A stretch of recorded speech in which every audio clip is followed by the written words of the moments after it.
right, welcome back to another Sports Pharmacy podcast. The newest Sport Pharmacy magazine is dropped. As always, we have the uber talented Dr. Jessica Beal-Stahl with her brilliance as always. And my name's Sean Casey, a registered dietitian. And another exciting Hello. issue on special populations. Yeah, this one was super exciting to think about and write. I was excited when this topic came up. So let's dive in onto our topic today of we're going to talk a lot on your article, Being a Dietitian, on eating disorders and disordered eatings, especially with athletes. Ooh. No, I can talk from personal experience on this one, so I will give this one over to you first. Okay, sounds good. I think with fitness-oriented populations, I think there's a lot of pressure in a lot of ways. I think it's really underdiagnosed. So, well, let's first kind of address the disordered eating versus eating disorder patterns. I think that's really important. People understand the spectrum of you don't have to have an eating disorder to have disordered eating, and you can still have some harm and some physical and mental issues. So let's kind of explain to everyone the spectrum. No, absolutely. So when I think of eating disorders, it's kind of like, if you want to say the classic eating disorders are anorexia nervosa, where it's a really hard restriction, the body dysmorphia with it. You also have bulimia, where it's more the binge and purge cycles of it. And if I would have to say, those are probably the two most well-known clinical eating disorders. There's also eating disorders where you can go in more in depth of where they're not eating necessarily food objects. There's a lot of different on the spectrum, but I would say those are probably the two most prevalent. But I think, what I really focus on as much as eating disorders, I look at disordered eating patterns. Okay. Now, some of these disordered eating patterns may end up leading to a full-blown eating disorder, but I feel there's a lot of people who are stuck on disordered eating patterns that go unrecognized, and they cause both physical stress as well as mental stress on their bodies. And, one that athletes may be familiar with, and I know you touched about this in your article too, is the relative energy deficiency in sport. Yes. That can be associated with or without an actual eating disorder, but usually there is a disordered eating component that comes into it. Correct. Yeah, most people, that was one that until actually after being an athlete, had never even heard of. I was like, what is this? And then I realized I hit every classic symptom that is REDS when I was an athlete and had an eating disorder. So I was like, oh, I feel like more people need to know about this. And there was a study at one point that showed like the number of coaches and the number of athletes. Like, I don't remember the number, but it was more than half had no idea of any of the symptoms of REDS. No, and it's a big one. And I'm so glad that because it used to be known as the female athlete triad. Correct. It used to be for their classic symptoms, amenorrhea, loss of performance, energy issues, as well as the bone density. Yep, that was the one I knew I was missing a third. Come to me, Sean. Come to me here. It was a little bit slow. But I'm so glad that they switched it to relative energy deficiency in sports, because it highlights the fact that most males are also, when I'm talking with groups, is like, people think about the amenorrhea, loss of estrogen. But if you look at guys, if they're under eating, under fueling, combined with over physical activity, their testosterone levels are going to drop. Yeah. And I feel like using those terminologies makes it more comfortable for guys on that level of like, hey, this is not just a female thing. It's something that happens across the board. Yeah. I think I liked when they changed the terminology, because it does speak to the fact that it's not just female athletes that have eating disorders or disordered eating, that it does exist in male athletes also. And it's not just something that we deal with. Mm-hmm. And I think the other thing that I really appreciated with the terminology is the fact that you can definitely be under eating. That's a very real thing, but it also addresses the fact that you can be over exercising as well. It's a two-headed monster coming together. Yeah. And I like the way that they termed it, in that it's a spectrum and not you can fall along this. Like, you don't have to have an eating disorder. You can have disordered eating. Like, you may or may not have loss of your period. You may or may not have bone, but you are going to have some combinations of symptoms and still can experience REDS. No, that's a good one. And the other one is we're looking at, you know, the spectrum of eating disorders is one called orthorexia nervosa. And it's a newer one. It's, Yeah. if you actually look at the clinical, the DSM-5, which, you know, is the official book of it, it's actually not included in there. But Really? yeah, that's one of the interesting things. Whereas actually first termed was in 1997 in by like a I think if I recall when I was researching, it was actually in a yoga journal, like more of a layperson thing is when it was first classified. Okay.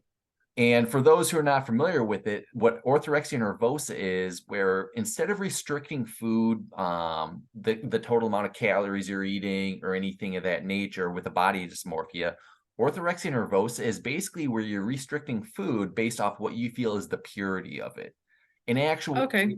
In other words, it's kind of like clean eating on at its extreme. Okay. So like if I was limiting, maybe I didn't want any type of dairy because I felt like that wasn't clean enough, or I didn't want any processed foods ever, and I completely left all processed foods out and refused to eat them when there may be no other options. Would that be something that along those Yep. lines?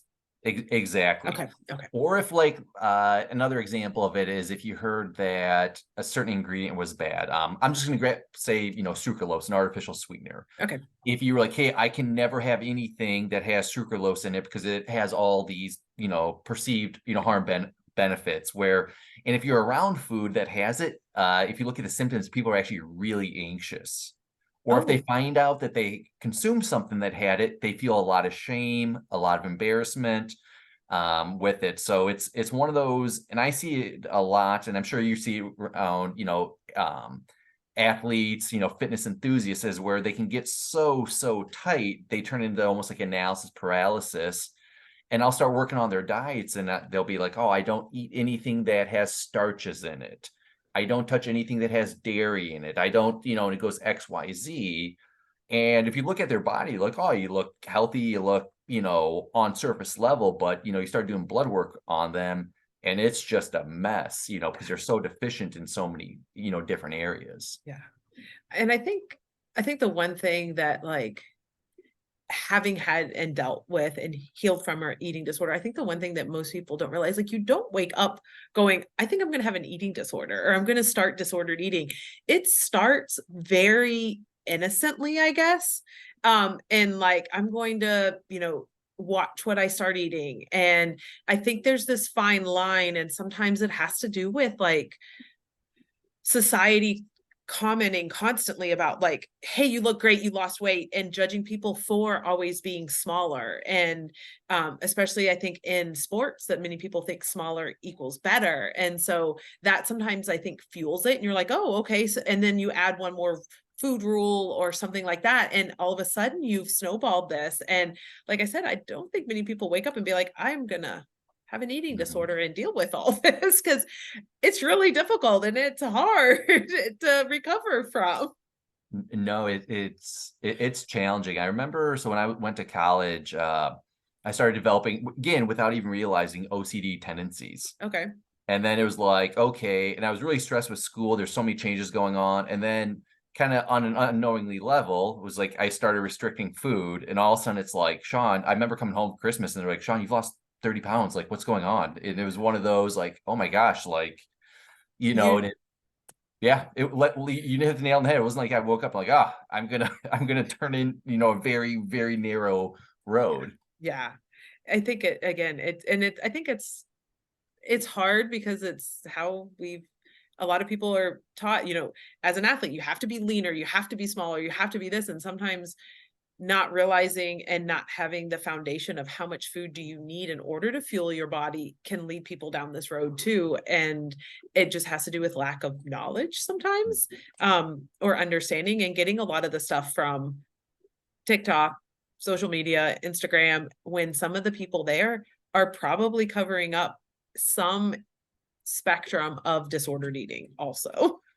You know, it's really interesting. I think it's extremely prevalent, and that's the thing that I believe education is huge on. They were actually doing a survey in some of the research I was looking at, and just looking at orthorexia nervosa, not looking at all the other spectrums, but what they found was using their diagnostic criteria between 30 to 57%, if I'm recalling correctly, and this was in healthcare professionals, dancers, like fitness instructors. So Okay. it's kind of like the group that people would normally look to for advice. Okay. And so that is, on one hand, it was surprising, but on the other hand, working in 20 years in the industry, it didn't really catch me off guard on there. And so when I'm talking with people, I'm like, hey, if I had to give, like, here are maybe some signs as you're Yeah. looking at different things. Super helpful. Super helpful, right? Coaches, I'm like, anytime where you hear food really being demonized hard, it's like I always tell people, even like the bastardized Twinkie, everyone jokes around about. If I'm an athlete post-exercise or pre-exercise, and if I don't have anything else around, you better believe I'd rather have a Twinkie than totally not eat anything at all. Yeah. Yeah. So I think that is a big one. I pay really close attention when I'm with athletes, and I hear, even just like if it sounds like they're trying to say it, more playful, like, oh, I feel so fat. Yeah. To me, that's a cue in word where it might be more of like a subtle cry for, help, without being embarrassed about saying, hey, I'm having a lot of issues. So I think about there. Also, too, preoccupation with food. When I'm working with individuals where it's like very concerned about foods, or I've heard, this is a bad food, I be careful with those. One of my favorite activities I like to do anytime, and hundreds of athletes or clients could tell you I do this. Anytime that someone says, hey, that's a bad food, I make them do an assignment. And what they have to do is they have to find some sort of health benefit about the food. They have to find some sort of interesting fact about the food. And then they have to write a memory that they personally had that was fun, where that food was involved. Every time I love they say it. that. So here's a perfect example. Let's go through one. Yep. White potato. The number of people who've said that white potatoes, college athletes across the board, adults, high schoolers, they hear white potatoes are bad. So usually I'm like, okay, here's the assignment. Well, they go back and they find that, like, wow, it actually has a fair amount of minerals in it. It actually is a plant protein. That's actually a pretty complete plant protein. Yeah. Which is fun. So there's those type of things on it. They find a lot of people like, oh man, like, this is really crazy. If I cook a potato and then I let it cool off a little bit, it'll actually have more fiber resistant starches in it. So those are usually the cool nutrition facts. Like I said, my Jeopardy fun fact, the one with potato, they almost always come back to, is potatoes were actually the first plant grown in space, like edible plant. And the cool stat about it, so I'm from Wisconsin, for people who don't know about it, is I was a UW Badger. So the technology was actually developed between NASA and the University of Wisconsin to grow potatoes. Yeah, in space, right? I know you're right next to NASA and they're in Florida, so we're mutually come. And then usually for that the fun, the important moment, most people are relating, hey, I remember at Christmas with my grandparents, or a holiday, or some sort of birthday, and we had potatoes, and it was so I try to pull in, like, try to dispel the myth, like, hey, this food is bad. Okay, here's actual objective facts. Here's something fun about it, your Jeopardy fun fact, and here's actually tying it together to emotion, with a positive emotion, and bringing those together. So that's an assignment I make anytime I have a client or an athlete say, hey, this food is really bad. That is the first thing it's done. It's fun too, because people know I do this. And so now I'll randomly have, like, former clients or clients come up to me like, hey, I learned some fun stuff about insert food X. That's awesome. I thought it was a bad food, and I knew exactly. I could hear you talking in the back of my head, so I went through the assignment with you. So here's what I learned.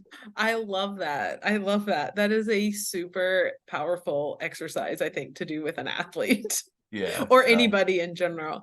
I was going to say, one other thing I think that's really important to watch is if you see somebody with a lot of anxiety around foods, like either whether it's sitting down with people and not being able to just, like, enjoy, whether if you're going out with friends or sitting with family meals, and just a lot of anxiety around what's going to be there, what type of foods, what can they eat, what can't they eat, how long are we going to be there, I think that is another thing to kind of look for, is the, like, anxiety around foods. No, that's a good one. And tying onto that same thing, if you find that people either they eat alone a lot, that's if you're with a team, one person eats alone a lot, or if they're constantly going to the bathroom after they have meals, that is something to be aware of. So what I always encourage coaches, to do, or coaches or, you know, sports medicine team is, hey, if you start noticing these symptoms, it's really important for your organization that you have, you know, procedures and protocols in place with how you're going to handle them. Yeah.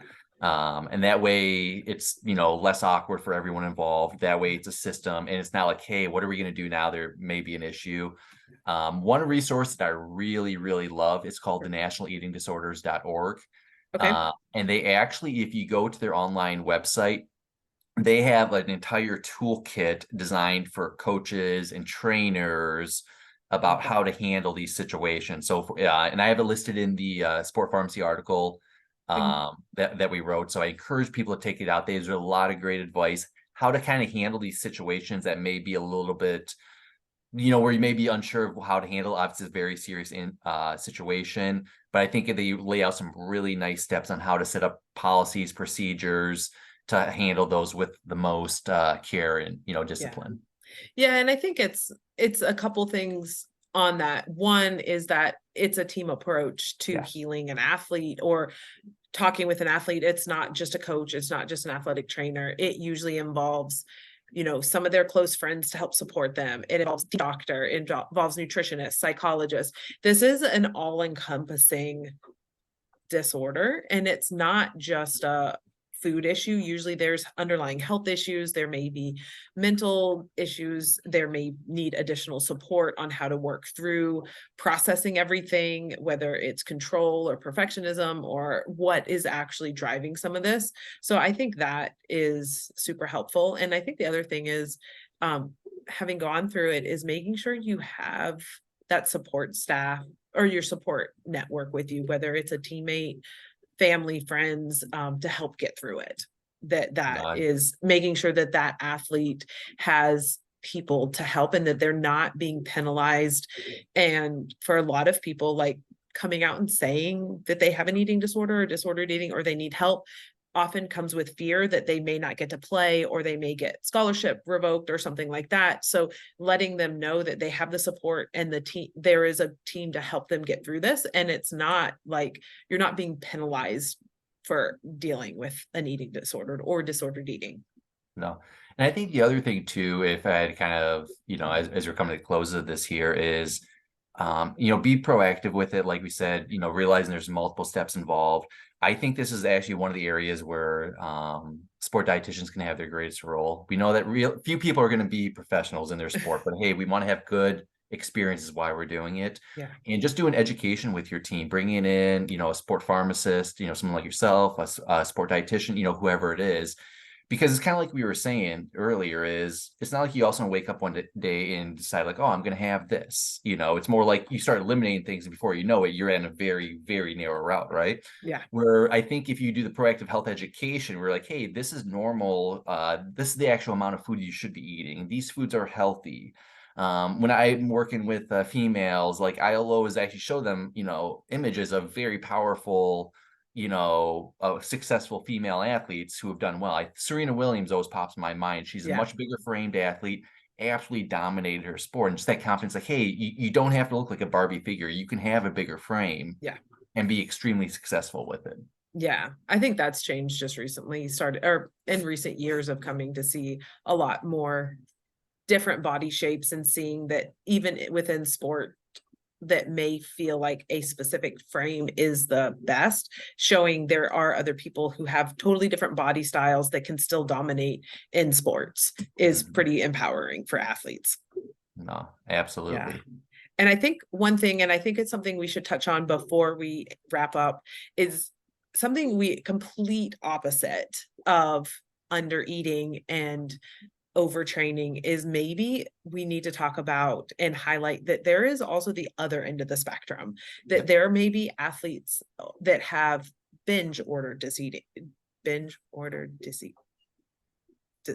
disordered eating. Oh my gracious.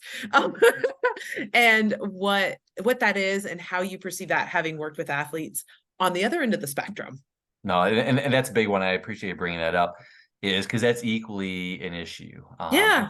I tend to see this in sports where body weight, having high body weights is perceived as, you know, being advantageous. So typical here in America would be your linemen, right? kids where you're constantly saying, hey, you need to be, 5'11", we need you weighing 240 pounds, 250 pounds.